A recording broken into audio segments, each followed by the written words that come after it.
네, 지금 현재 한국 중부발전의 신입 공채가 진행 중인데요. 사실 공채 시작은 입사 지원서 작성이잖아요. 이 한국 중부발전의 입사 지원서 작성할 때 혹시 유념해야 할 사항이 따로 있나요? 네, 이제 중부발전 같은 경우는 공기업이잖아요. 그래서 이제 블라인드 채용을 역시나 시행을 합니다. 이 블라인드 채용에서 중요한 점 중에 하나가 지원자의 나이나 뭐 학교명이라든지 이런 것들이 좀 드러나지 않도록 하는 거거든요. 그래서 이제 입사 지원서에다가 뭐 가족 관계를 쓴다라든지 뭐 출신 학교를 물어본다라든지 이런 것들이 없는 것도 당연히 없고, 그 다음에 이제 회사 측에서도 지원자들한테 이런 사항들이 드러나지 않도록 조심해라 라고 얘기를 하고 있습니다. 무슨 말이냐, 이제 이메일을 쓸 때 학교명이 드러나는 것들, 예를 들어 뭐 연세.ac.kr, 뭐 이화.ac.kr 같은 이런 학교 이메일을 쓰지 않도록 하는 거죠. 이제 그러면 학교 이메일을 쓰면 내가 학력 사항에다가 어느 학교를 졸업했는지 쓰지 않더라도 이 사람이 어디를 졸업했구나가 이제 유추가 되잖아요. 그런 것들이 이제 다 사전에 방지하기 위해서 이제 이메일도 그런 학교명이나 특정 단체명이 드러나는 이메일들 쓰지 않도록 그렇게 안내를 하고 있고요. 또 자기소개 역시 마찬가지입니다. 학교명이라든지 가족사항, 뭐 우리 친척이나 뭐 아버지가 뭐 중부발전에 계신다든지 뭐 이런 내용들이 이렇게 은연중에 드러나지 않도록 좀 주의하고, 이런 것들이 적발될 경우에 불이익을 당할 수 있다라고 이렇게 또 채용 공고 주의사항에 또 기재가 되어 있습니다. 그래서 중부발전에 입사지원서 작성하시는 분들은 이 부분 상당히 좀 조심해서 작성을 해주셔야 되고요. 그리고 두 번째 특징 같은 경우는 경력 및 경험 기술서를 요구하고 있다는 겁니다. 이제 우리가 민간 기업의 채용, 그리고 특히나 경력직 채용에서는 경력 기술서라는 걸 제출하게 되어 있는데, 이 공기업 채용에서는 이제 경력 기술서 대신에 이 경력이나 경험 기술서를 요구를 하고 있거든요. 그래서 이 부분을 조금 상세하게 좀 기술할 필요가 있고요. 중부발전 같은 경우에는 지금 천자를 요구하고 있어요. 그래서 조금 분량을 어느 정도 작성할 수 있는 그런 분량이기 때문에 좀 충실히 상세하게 이 부분을 기술할 필요가 있습니다. 네, 이 지원자분들은 간접적으로든 직접적으로든 이 개인의 인적사항이 드러날 경우 불이익을 당할 수 있다는 점 꼭 유념해 두시면 좋을 것 같습니다. 다음으로는 자세한 자기소개서 항목을 분석해 볼 텐데요. 어떤가요? 네, 일단은 뭐 자기소개서 항목은 5가지 항목으로 이렇게 구성이 되어 있고요. 그리고 이제 아까 말씀드렸던 경력 및 경험 기술서 이렇게 작성을 해야 됩니다. 지금 뭐 해당자의 하남이라고 되어 있기는 한데, 사실은 지금 경력 기술서가 아니라 경험 기술서도 있잖아요. 그러니까 이 경험 기술서가 들어간 거는 바로 이제 경력이 없는 분들, 완전 신입이신 분들이 좀 배려한 차원에서 이제 경험을 쓰라고 되어 있습니다. 그래서 이제 본인이 뭐 경력이 없다고 해서 이걸 아예 스킵할 게 아니라, 본인이 가지고 있던 뭐 취준생이라면 학교 다닐 때 했던 활동이라든지 뭐 동아리 활동, 봉사 활동, 인턴 이런 경험들을 이쪽에다가 조금 써주시는 게 중요하고요. 자기소개서 같은 경우에는 주로 이제 지원 동기, 그다음에 이따가 이제 하나씩 살펴보겠지만 직무 역량과 그다음에 인재상과 얼마큼 부합하는지 이런 내용들을 주로 확인하는 질문들로 구성이 되어 있습니다. 네, 우선 경력 및 경험 기술서가 지금 천자라고 되어 있는데 이것도 만만치 않을 것 같거든요. 어떻게 좀 기술을 하면 좋을까요? 네, 이 경력 및 경험 기술서 같은 경우에는 일단 성실하게 작성하는 게 중요합니다.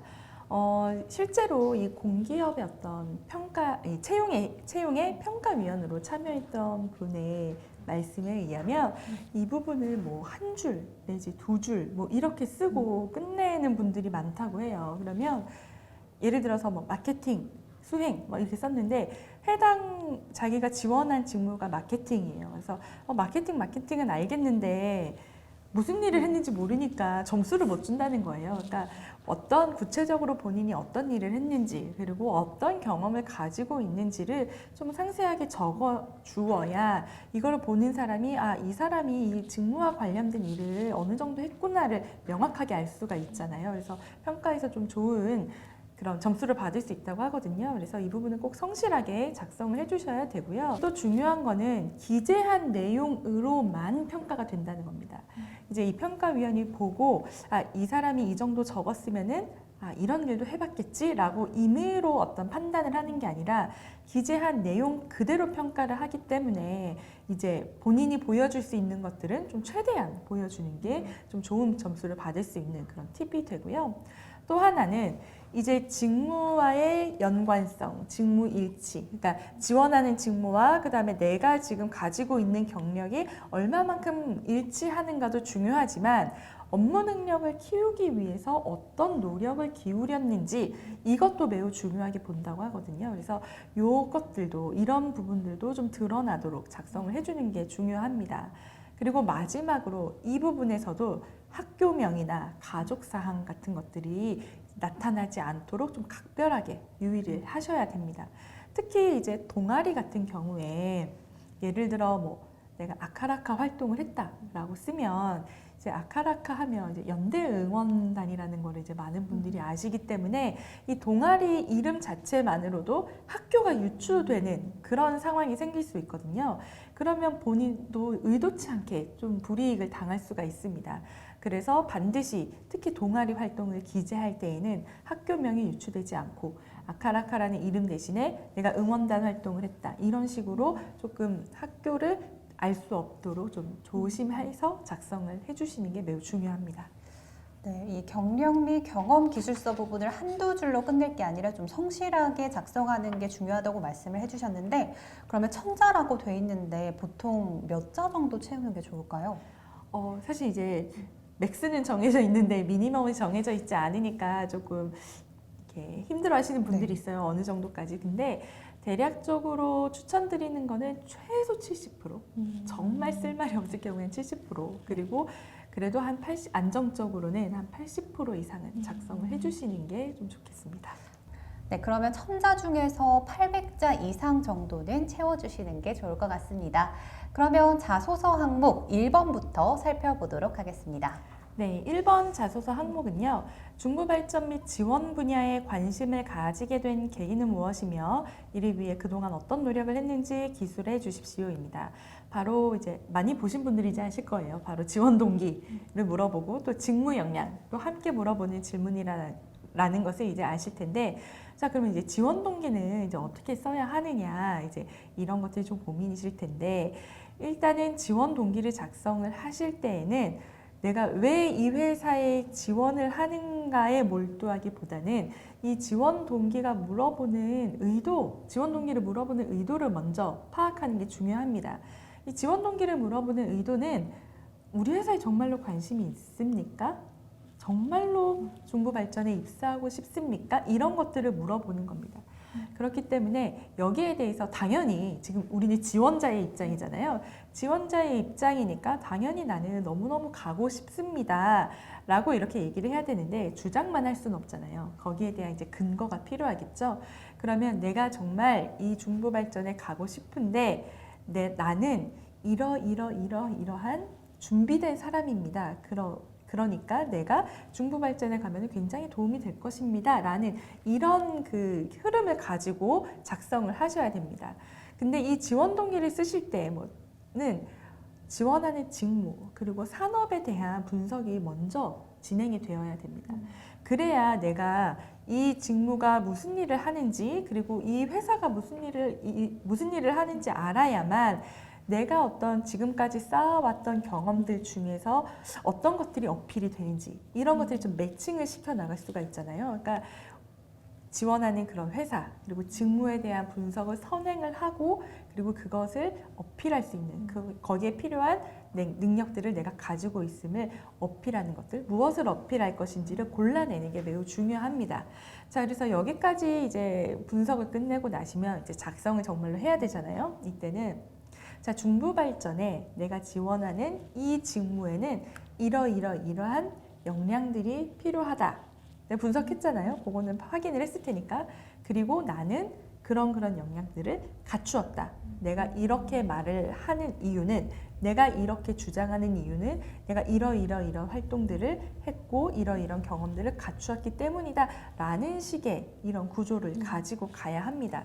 그런데 중요한 것은 이따가 자기소개서 4번 항목에 보시면 이 직무 역량을 좀 더 상세하게 작성하는 항목이 있습니다. 그래서 여기에서는 지금 뭔가 본인의 직무 역량 이렇게 단순 나열하기보다는 매우 중요한 것 하나 혹은 2개 정도에다가 매우 핵심적으로 좀 하이라이트를 주는 그런 전략을 조금 쓰실 필요가 있습니다.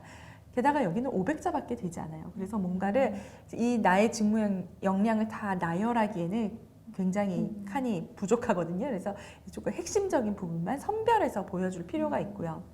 이 지원 동기를 작성을 하실 때 좀 주의하셔야 되는 것들은 회사에 대한 정보, 이 회사의 연역이나 뭐 사업 현황이나 뭐 이런 것들을 굳이 나열할 필요는 없습니다.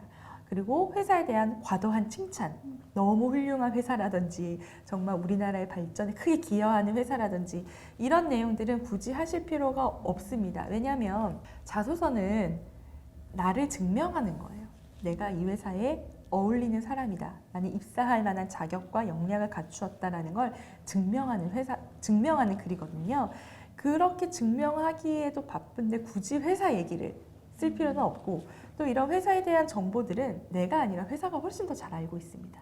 그렇기 때문에 내가 뭐 이 회사가 어떻고 저떻고 뭐가 좋고 뭐가 어때서 내가 이 회사에 지원한다 이런 흐름은 되도록 쓰지 않으시는 게 좋습니다.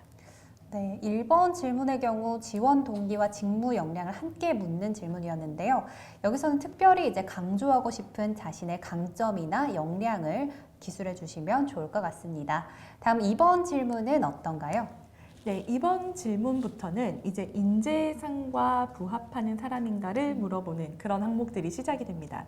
2번을 보시면 이제 불확실한 결과를 두려워하지 않고 열정적으로 노력하는 사람임을 가장 잘 나타내는 최근 5년 이내의 사례를 기술해 주세요라고 되어 있습니다.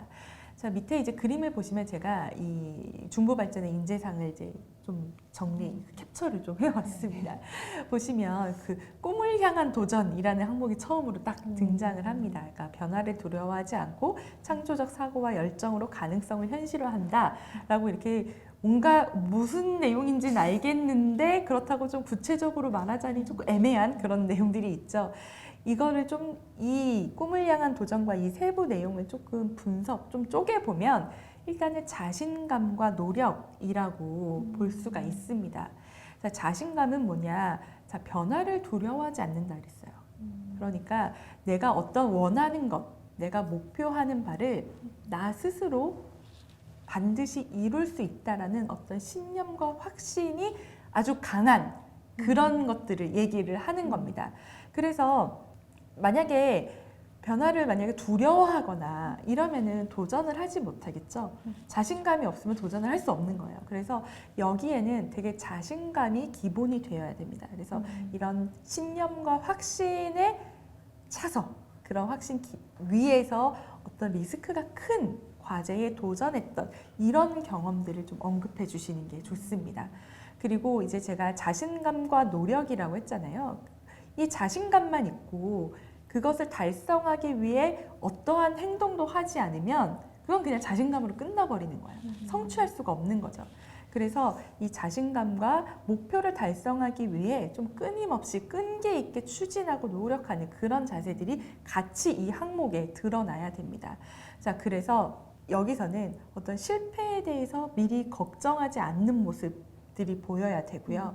그리고 높은 목표, 내가 이제 원하는 바를 달성하기 위해서 어떤 현실적인 제약들을 좀 넘어서는 수준의 노력들을 기울인 그런 경험들을 해야 되는 거죠.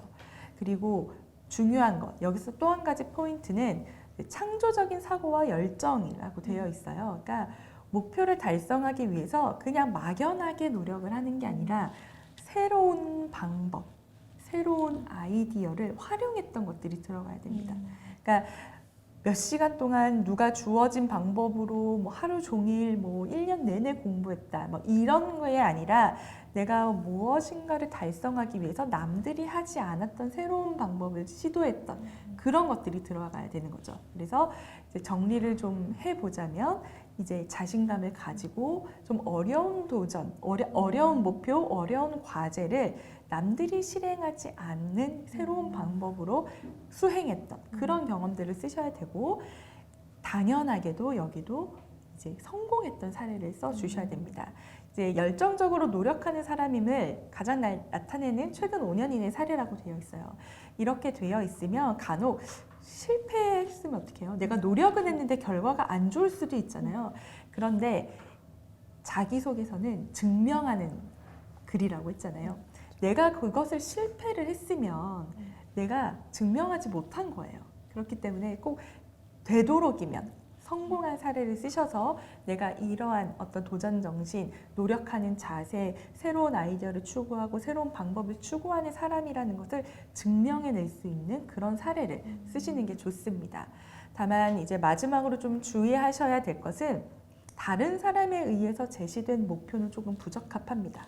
그러니까 이제 내가 어떤 뭐 어려운 일을 하거나 뭐 새로운 것들을 하는데 그게 뭐 교수님이 시켜서 혹은 뭐 부모님이 원하셔서 이런 식으로 타인에 의해서 어떤 목표가 설정된 것들은 별로 그렇게 바람직하지 않습니다. 그래서 본인 스스로 본인의 판단 하에 내가 이런 것들을 하는 게 좋겠다고 했던 것들, 그런 사례들을 이번 항목에서는 언급해 주시는 게 좋습니다.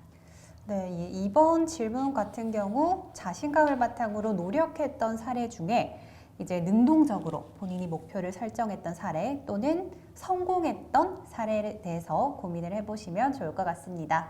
다음 3번 질문도 설명해 주시죠. 네, 3번 질문은요. 이제 본인이 현실과 타협하거나 편법을 사용하지 않고 원칙대로 일을 처리하는 사람임을 가장 잘 나타내는 최근 5년 이내 사례를 기술해 주세요라고 되어 있습니다.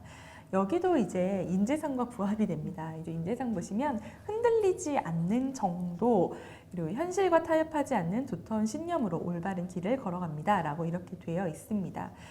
자, 공기업이잖아요. 공기업은 높은 도덕성 그리고 윤리성이 요구가 됩니다. 만약에 특히나 이제 중부발전처럼 이런 발전 공기업들 같은 경우에는 대규모의 입찰 이런 것들이 굉장히 많아요. 그러니까 그 안에 들어가는 뭐 설비라든지 뭐 이런 것들을 이제 입찰을 받는 거죠. 근데 그런 과정에서 개인이 윤리성 어떤 기준을 지키지 않으면 어떤 뭐 비리나 뭐 리베이트나 이런 문제들이 발생할 가능성이 굉장히 높습니다. 어떤 그런 배임이나 뭐 리베이트나 이런 횡령이나 이런 문제들이 발생하지 않도록 감사를 굉장히 타이트하게 하는 편입니다. 그렇지만 아무리 그런 제도를 타이트하게 운영을 하더라도 한 사람 한 사람이 도덕적이지 않으면, 윤리성이 갖춰져 있지 않으면 그것은 언제든지 흔들릴 수 있는 문제거든요. 그래서 공기업에서는 이런 윤리성이나 그런 도덕성을 물어보는 항목들이 반드시는 아니더라도 상당히 많이 들어가는 편입니다. 그래서 이런 백그라운드에 의해서 이제 이런 항목들이 들어갔다라는 것들을 좀 기억을 하셔야 되고요. 그래서 여기에 가장 적합한 사례들은 어떠한 상황에서도 본인이 원칙과 좀 규정에 맞게 행동했던 사례들을 보여주는 게 좋습니다. 그래서 이게 근데 이제 원칙과 규정을 지키는 게 쉬우면 누구나 지킬 수 있잖아요. 근데 지금 질문을 보면은 타협하지 않는다, 편법을 사용하지 않는다라는 내용들이 있어요. 이 얘기는 뭐냐? 그러면 원칙과 어떤 규칙을 지키는 게 어렵다라는 전제 조건이 깔려 있습니다. 그래서 여기에 어울리는 사례들은 내가 원칙이나 어떤 규정 그것들을 지키는 것이 어려웠던 상황을 써주는 게 좀 중요하고요. 그래서 나에게 어떤 손실이 발생을 하는 상황이더라도 내가 그 원칙을 지켰음을 보여줄 수 있는 그런 사례들을 적는 게 중요하죠. 그리고 조금 더 나아가서 조금 더 내가 이런 개인적인 수준의 도덕성이나 윤리성이 아니라 그것을 넘어서는 그런 도덕성을 가지고 있다. 그 정도의 도덕성을 가지고 있다라는 것을 보여주려면 이제 내가 나뿐만 아니라 내 주변에 있는 사람들까지도 이렇게 높은 도덕성이나 윤리성에 기반해서 행동할 수 있도록 그런 환경을 변화시키는 것들. 예를 들어 내가 무슨 뭐 동아리나 팀 프로젝트를 하는 데 있어서 나만 지키는 것에서 끝나는 게 아니라 나의 노력으로 인해서 나와 같이 함께하는 회원이나 뭐 팀원들까지도 그렇게 같이 그런 윤리성을 유지할 수 있도록 해주었던 경험들이 있다면 훨씬 더 좋은 점수를 받을 수 있는 거죠. 네, 이 3번 질문 같은 경우 개인의 도덕성과 윤리의식을 잘 보여줄 수 있는 사례 중에서도 어느 정도 내적이나 외적으로 갈등 요소가 있었지만 그럼에도 불구하고 원칙을 지켰던 사례에 대해서 잘 고민을 해보시면 좋을 것 같네요. 그러면 4번 질문도 살펴보도록 하겠습니다. 네. 4번 질문은요, 이제 역량에 관한, 직무 역량에 관한 질문입니다. 자, 이제 내용을 보시면 이제 지원 분야에 대한 전문성을 향상시키기 위해 꾸준히 노력하는 사람임을 가장 잘 나타내는 최근 5년 이내 사례입니다. 이것도 이제 인재상에 하나가 들어가 있어요. 바로 최고 수준의 역량, 끊임없는 학습과 자기 개발을 통해 담당 분야의 전문가가 되어갑니다. 라고 이렇게 되어 있습니다. 즉, 직무 역량을 물어보는 항목이에요. 이 직무 역량은 이제 직무를 좀 잘 수행하기 위해 필요한 역량들을 얘기를 하는 거고요. 주로 뭐 어떤 업무 수행에 필요한 지식이라든지 뭐 스킬, 태도 이런 것들을 이제 말합니다. 그래서 이 항목에서는 무엇보다 전문성을 어필하는 게 중요합니다. 전공 수업이라든지 뭐 프로젝트, 자격증, 뭐 특허 논문, 공모전 등 뭐 이렇게 지식적인 본인이 이만큼 얼마나 전문적인 지식을 갖췄는지 이렇게 보여주는 그런 항목들을 언급하셔도 좋고, 또는 뭐 인턴십이나 아르바이트, 뭐 봉사활동 이런 것들을 통해서 이제 습득한 어떤 스킬이나 태도 같은 것들을 좀 잘 어울려서 보여주는 게 좋고요. 자, 이때도 마찬가지로 이제 결과가 좋은 사례를 써야 됩니다. 이제 질문에서도 노력하는 사람임을 가장 잘 나타내는 사례를 쓰라고 되어 있잖아요. 그렇기 때문에 실패했던 사례. 예를 들어서 내가 어떤 이 직무와 굉장히 유관한 어떤 과목을 들었어요. 근데 그 과목의 학점이 좋지 않아요. 그러면 이 사람이 여기에 대해서 잘 알고 있나? 라고 의심을 할 수밖에 없겠죠. 그리고 뭔가 뭐 공모전에 도전을 했어요. 근데 실패를 했어요. 그러면 과연 이 사람이 거기에 필요한 충분한 지식과 어떤 스킬들을 갖추고 있는가 의심을 사겠죠. 이런 실패했던 경험들은 만약에 실패를 두려워하지 않고 뭐 도전했던 경험을 쓰라고 한다면 어느 정도 좀 감안해서 쓸 수는 있겠지만, 이처럼 전문성을 보여주어야 하는 항목에서는 실패했던 사례는 별로 적합하지가 않습니다. 두 번째는 자발적인 노력, 능동적인 자세가 좀 드러나도록 작성을 해주셔야 됩니다. 예를 들어 이런 거예요. 이제 어떤 공모전이나 이런 것들은 이 수업을 들으면은 좋든 싫든 반드시 참여해야만 하는 그런 것들이 있어요. 그러니까 그런 것들은 좀 적합하지 않은 사례인 거고, 누가 시키지 않았어도 내가 이 공모전을 한번 나가봐야겠어, 뭐 이런 활동은 한번 해봐야겠어 라고 했던 그런 사례가 훨씬 더 좋습니다. 왜냐하면 이런 채용 그리고 인재를 선발하는 이런 이제 필드에서는 사람은 잘 바뀌지 않는다고 가정을 해요. 사람은 잘 바뀌지 않고 과거에 했던 행동들을 계속 반복한다고 이렇게 생각을 합니다. 자, 그러면 이 얘기가 어떤 의미가 있느냐? 자, 전문성을 키우기 위한 노력은 입사 전에 했던 사람이라면 입사 후에도 그 노력하는 자세를 계속 유지할 거라고 전제 조건을 깔게 되는 거죠. 그렇기 때문에 이 전문성 역량에서 내가 스스로 계속 노력한 사람이라는 걸 보여주면은 이걸 평가하는 사람들은 이 사람은 그러면 입사해서도 이러한 노력을 계속 기울여 가겠구나 라고 생각을 하고 조금 더 좋은 평가를 하게 되는 거죠. 이 인재상에도 이런 내용이 나와 있습니다. 끊임없는 학습. 그러니까 과거에도 학습을 했던 사람이 나중에도 계속 할 가능성이 높은 거예요. 그리고 전문가가 되어 갑니다라고 되어 있어요.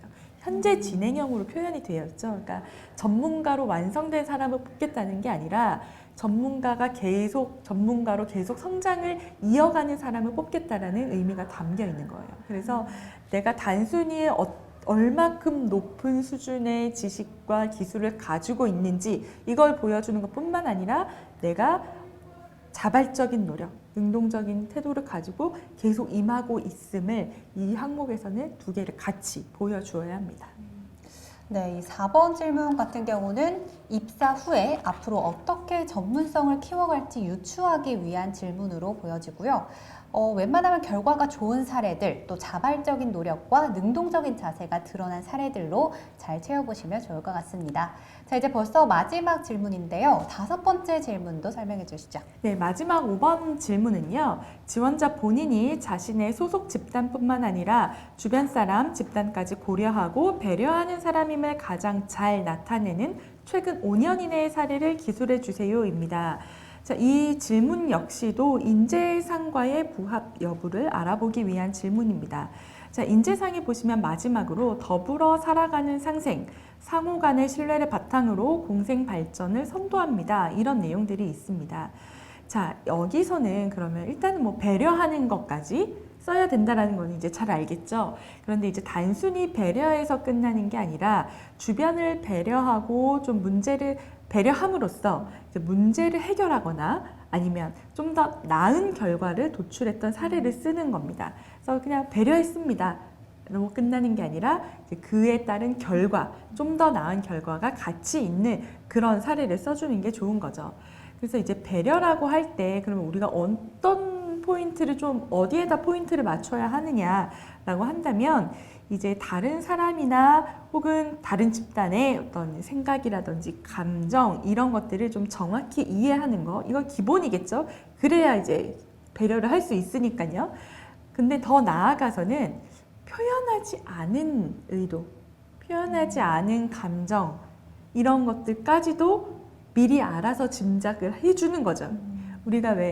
우리도 그렇잖아요. 누군가가 내가 뭐 굳이 내 감정을 말하지 않고 내 고민을 말하지 않더라도 그것을 이렇게 알아서 이해해주고 좀 배려해주면 굉장히 고맙고 좋잖아요. 그런 것처럼 상대방이 어떤 생각이나 의견이나 뭐 그런 감정들을 표현하지 않더라도 내가 그것을 미리 알아주고 미리 이해했던 그런 것들이라면 훨씬 더 이제 남을 배려하는 그런 능력이라든지 역량이 좀 더 풍부하다고 그렇게 볼 수가 있겠죠. 그리고 또 한 가지 중요한 것들은요. 문제가 발생하고 나서 상대방을 배려해서 해결한 이런 사례도 좋지만 문제가 발생하기 전에 미리 예상을 하고 이를 배려하고 좀 고려해서 어떤 문제를 예방했었던 그런 사례를 기술을 하면 훨씬 더 플러스 요인이 될 수 있습니다. 자, 이것은 어떻게 알 수 있느냐? 일단은 중부발전 같은 경우에는 지속가능 경영 보고서를 발간을 합니다. 그래서 이제 2018년 보고서는 아직 올라와 있지 않고요. 홈페이지에 가시면 2017년 이제 지속가능 경영 보고서를 볼 수가 있는데 여기에 이제 32페이지부터 33페이지에 가면 이해관계자와의 소통에 대한 내용들이 나와 있습니다. 그러니까 이제 다양한 이해관계자, 여기서는 주로 이제 집단으로 표현이 되어 있는데요. 이 사람들과의 갈등을 어떻게 관리하고 그다음에 그런 커뮤니케이션을 어떻게 하는지에 대한 내용들이 굉장히 상세하게 나와 있습니다. 그러니까 이제 중부 발전은 발전소잖아요. 그러다 보니까 이제 거기서 일하는 구성원들, 뭐 지역 주민 아니면 이런 협력사들과의 이 갈등이 생기면 문제가 커질 수 있습니다. 우리 뉴스에서 좀 많이 나오잖아요. 그렇기 때문에 이런 갈등을 관리하는 것이 이 중부 발전에는 좀 중요한 이슈인 거예요. 그래서 이런 것들을 잘 할 수 있는 사람들이 우리 조직에 들어오면 좋겠다라고 당연히 생각을 할 테고요. 이 지속가능 경영 보고서에 보면은요, 현장 소통, 그러니까 소통을 먼저 하고 그 다음에 후에 갈등을 최소화한다라고 되어 있습니다. 그리고 좀 더 자세히 보면은 과거에는 이제 갈등이 생기면 그것을 위해서 소통을 했는데 그런 방향이 아니라 먼저 원활한 소통을 하면서 갈등을 최소화하겠다라는 그런 노력을 하겠다라고 이 지속가능 경영 보고서에 나와 있어요. 그렇기 때문에 이 항목을 작성을 하실 때 내가 어떤 문제가 발생을 했을 때 다른 사람을 배려해서 해결했던 경험보다 이 문제가 생기기 전에 미리 예측하고 미리 배려하고 미리 이해해 줌으로써 문제를 발생시키지 않도록 했던 경험이 훨씬 더 좋은 평가를 받을 수 있는 거죠. 그리고 이 5번 역시도 마찬가지입니다. 자소서는 증명하는 글이잖아요. 그래서 이제 배려를 했는데 실패했던 그런 케이스보다는 배려를 해서 좋은 결과를 냈던 성공했던 케이스를 언급하는 게 좋습니다. 네, 이 마지막 5번 질문 같은 경우는 입사 후에 이제 다양한 이해 관계자들과 갈등을 좀 잘 관리할 수 있는 사람임을 확인하고자 하는 질문인 것 같고요. 이제 좀 어떻게 보면 센스 있게 다른 사람의 생각이나 입장을 미리 예측하고 배려했던 사례들로 잘 기술을 해보시면 좋을 것 같네요. 이렇게 좀 설명을 들으니까 좀 감이 잡히는 것 같은데요. 마지막으로 이 지원자분들이 꼭 기억해둬야 할 사항이 있다면 어떤 게 있을까요? 네. 일단은 직무기술서를 반드시 확인하시길 바랍니다. 일단 공기업 같은 경우 이제 특히 블라인드 채용을 하는 공기업들은 이 채용 공고에 직무기술서를 다 올려놓습니다. 그래서 누구라도 다 확인할 수 있기 때문에 이 내용을 반드시 확인을 하실 것을 권장을 드리고요.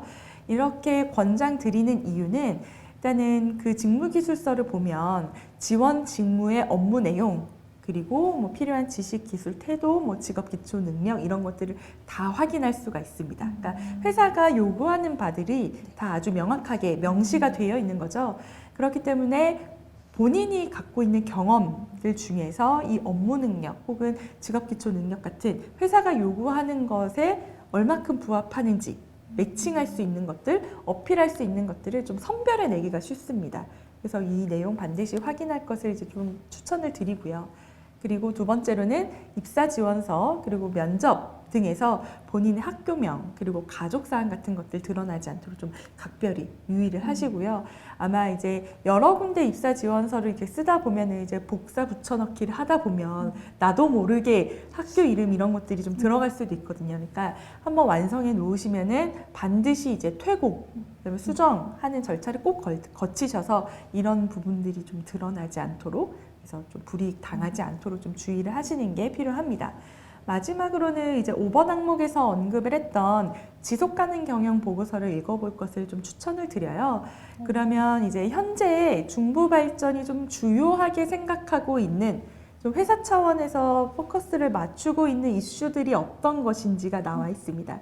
그래서 뭐 아까 말씀드렸던 뭐 이해 관계자와의 소통이라든지 아니면은 뭐 새로운 어떤 사업 영역을 조금 더 발전시키고 좀 집중하고 있는지 이런 내용들을 좀 많이 볼 수가 있거든요. 그래서 한 전체 페이지가 한 100페이지 정도 돼요. 그래서 이제 뭐 많다라고 생각을 하실 수도 있는데 그림과 도표가 상당히 많거든요. 그래서 아마 읽는데 그렇게 오랜 시간이 걸리지 않으니까 이 중부 발전 지원을 좀 검토하시는 분들은 이 지속 가능 경영 보고서 정도는 한번 읽어보고 준비하시는 것도 좋을 것 같습니다.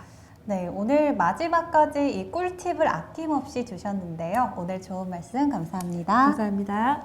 네, 취업을 위한 기업 완전 분석 시리즈 좀 어떠셨나요? 도움이 되셨나요? 모두가 취업하는 그날까지 자플래닛이 함께하겠습니다. 감사합니다.